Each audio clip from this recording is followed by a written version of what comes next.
Right. Hello, ladies and gentlemen.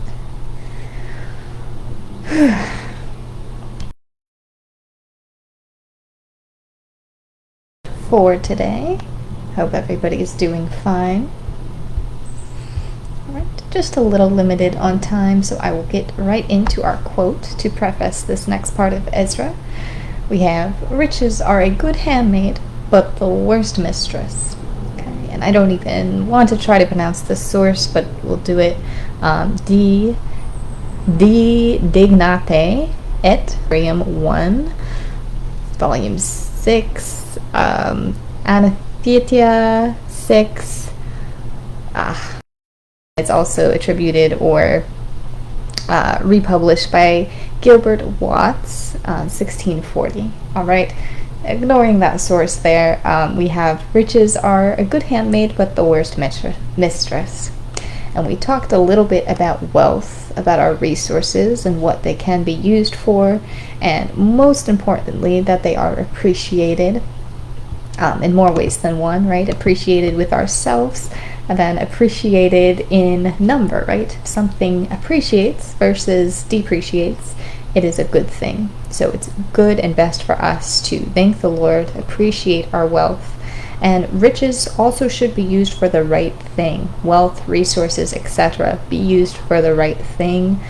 In this sense, right, a handmaid is usually somebody who takes care of the house, takes care of the people of the household, the land, the animals, that type of thing. And then what does a mistress, the purpose of a mistress, okay, it's somebody to sleep with or to spend time and waste away with doing those detestable things. Okay, so using money in that way, right, to go ahead and just spend it unknowingly, right, spend it unknowingly, wasting it, that type of thing, that's where you can fall into the pit with riches. So as we were discussing before, God will give you what you can handle and what you can manage, and when it serves a good purpose.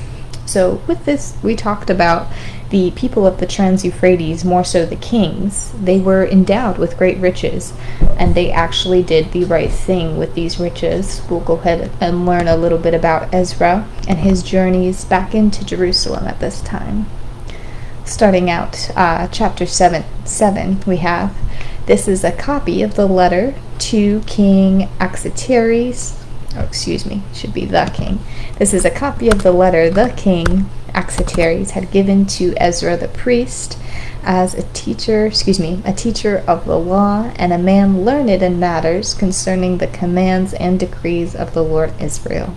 So not only was Ezra a man who was learned and knew the law, he was not necessarily a prophet, he was in fact a priest from the line of Levi and Aaron. Okay, Aaron more specifically. So I have here, "Now I decree," this is the letter, "Now I decree that any of the Israelites in my kingdom, including the priests and Levites, who volunteered to go to Jerusalem with you, may go. You were sent by the king and his 7 advisors to inquire about Judah and Jerusalem with regard to the Lord of your God." My reading is off. I'm a little bit caffeinated. I apologize. "With regard to the law of your God, which is in your hand. Moreover, you are to take with you the silver and gold that the king and his advisors have freely given to the God of Israel, whose dwelling is in Jerusalem, together with all the silver and gold you may obtain from the province of Babylon, as well as the free will offerings of the people and priests for the temple of their God in Jerusalem. Okay. With this money, be sure to buy bulls, rams, male lambs, together with their grain offerings and drink offerings, and sacrifice them on the altar of the temple of your God in Jerusalem. Praise be to the Lord, the God of our ancestors, who has put it in the king's heart to bring honor to the house of his Lord in Jerusalem in this way." All right, so how wonderful is that, right? We have this great kingdom of Trans-Euphrates doing well, following God's orders, like this, the way that he's giving the instructions to this high priest Ezra to go ahead and use this money for sacrifices, it does sound like it's coming straight from the mouth of the Lord, to be quite honest. And this is how that king was behaving as well. Similar to Cyrus, right? The hand of God, it mentions this a few times, was literally on them, okay? Allowing them to acquire wealth, allowing them to acquire glory, and go ahead and redistribute that back out to go ahead and assist Jerusalem and Judah. Okay, so now we go along here to Ezra's journey. It says, "These are the family heads and those registered with them who came up with me from Babylon during the reign of Artaxerxes." So this is really Ezra's perspective at this point in time, right? This is almost like he's writing a journal entry about his time revisiting Judah. And the whole book, I don't want to say that it was authored by him. I think it was written a time after, but it did come from his recollections and his observancies of this time period, which is why it's named after Ezra. So it's almost like a little journal entry he has going. But it says, "Of the descendants of Elam, we have Jeshaiah, son of Athaliah, and with 70 men." And there's descendants from every family. Keep in mind, I'm just mentioning the one that I'm supposed to mention here, but it's definitely a few hundreds of people that are also going with Ezra at this time. This is a little interesting. I should have put this part in, but as he arrives, right, it's quite a journey, but as he arrives, he comes upon a land that's just a little bit outside, but there's a community of people, and as they're arriving, right, with this big group of high priests and Levites and very important people within Jerusalem, they were not greeted necessarily by any kind of mass. They were not greeted. They were actually going around to this outskirt type community. It's called a camp. They were going around this camp actually looking for other Levites, and they could not find anybody.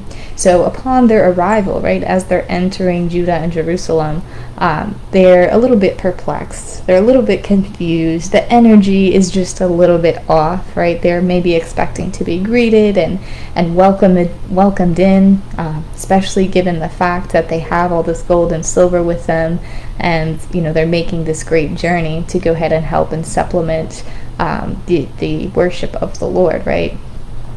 So at that point, Ezra says, "So I summoned Eleazar, Israel, Shemaiah, Elnathan, Jarib, Elnathan, Nathan, Zechariah, and Meshullam, who are leaders, and Joiarib and Elnathan," again for the third time, "who were men of learning."